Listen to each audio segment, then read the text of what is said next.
Хорошо выпускникам вузов и СУЗов, чьи учебные заведения имеют договоры с предприятиями о последующем трудоустройстве. Еще лучше золотым головам, за которыми охотятся кадровые специалисты. Неплохо обладателям редких профессий. Тем же, кто получил модную нынче специальность экономиста, юриста, менеджера, найти работу не так-то просто.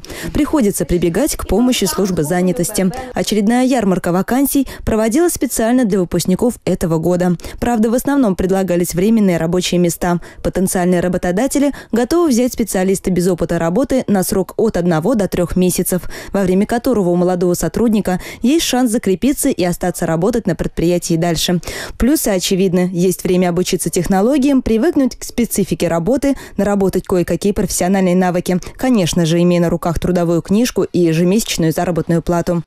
То, что будет предприятие платить заработная плата будет не менее минимальной, значит, оклада. Не выше можно, что в основном и это и есть. И плюс, значит, Центр занятости к этой заработной плате оказывает материальную поддержку в размере 1700 рублей. В ярмарке в этом году приняли участие 10 предприятий нашего города, которые рассказали будущим выпускникам об условиях приема и работы. Для молодых бухгалтеров, менеджеров, портных, юристов, поваров и дизайнеров есть вакансии. Данифа Тагерова, Николай Яковлев, Республика.